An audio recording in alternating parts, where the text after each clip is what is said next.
අපි කලින් වීඩියෝ එකේදී ඉගෙන ගත්තා මෙයාගේ කකුල් දෙක හදාගත්ත විදිය.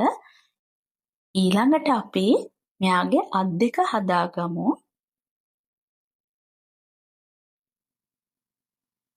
මේකෙදි අපි මෙන්න මේ විදියට ස්ලිප් ස්ටිච් එකක් දාගෙන 4යි 5යි මේ විදියට චේන්ස් පහක් ගොතාගෙන දෙන්නෙක් ස්කිප් කරලා තුන්වෙනියට ඉන්න චේන් එකට ඩබල් ක්‍රොෂේ එකක් ගොතා ගන්න ඕන. ඊට පස්සේ ඊළඟ ස්ටිච් එකටත් ඩබල් ක්‍රොෂේ එකක් ගොතා ගන්න. ඊට පස්සේ ඊළඟ ස්ටිච් එකටත් ඩබල් ක්‍රොෂේ එකයි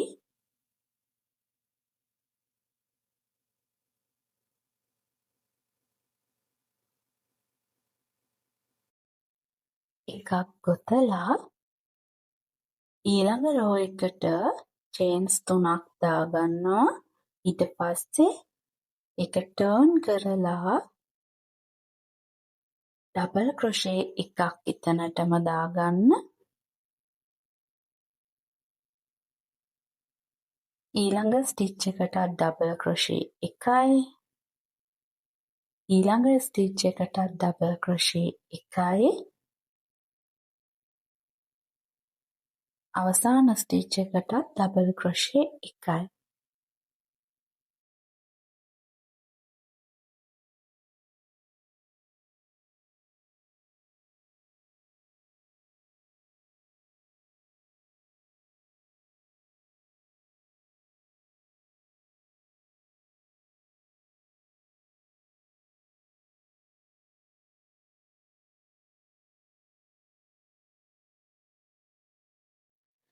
අවසාන ස්ටිච් එකට ඩබල් ක්‍රොෂේ දෙකක් ගොතා ගන්න.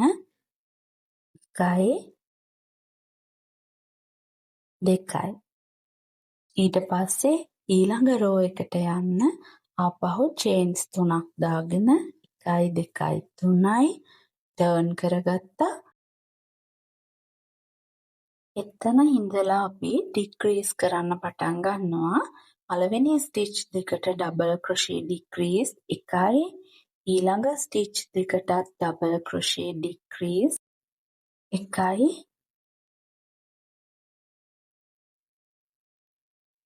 ඊළඟ ස්ටිච් දෙකටත් ඩබල් ක්‍රොෂේ ඩික්‍රීස් එකයි.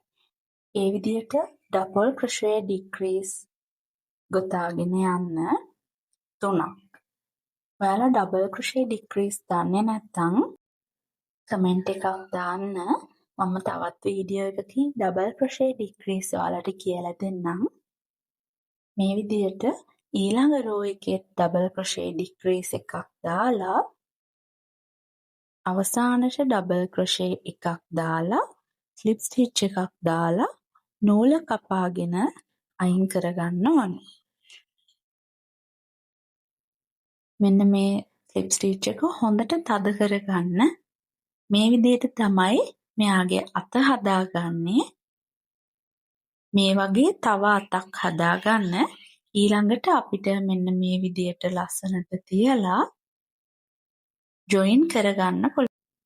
මේ විදිහට අපි හදාගත්තු ෆේස් එකයි අත් දෙකයි කකුල් දෙකයි මෙහාට මෙහෙම තියලා අලව ගන්නත් පුළුවන්.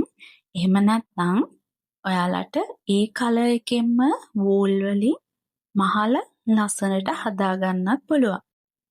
ඉතින් ඔයාලත් මේ වගේ බෙයා කෙනෙක් හදලා අපිට ෆොටෝ එකක් කමෙන්ට් එකක් විදිහට එවන්න. මේ වගේ ඇප්ලික්ස් හදලා අපිට අපි හදන ඕනෙම ඇඳුමකට බේබි ඩ්‍රෙස් එකකට වගේ මහගන්න හෝ අලව ගන්න පුළුවන්. ඉතින් ඊළඟ වීඩියෝ එකනොත් අපි ලස්සන අයිටම් එකක් අරගෙන එන්නම්. අපිව සබ්ස්ක්‍රයිබ් කරලා ෆලෝ කරලා තියාගන්න.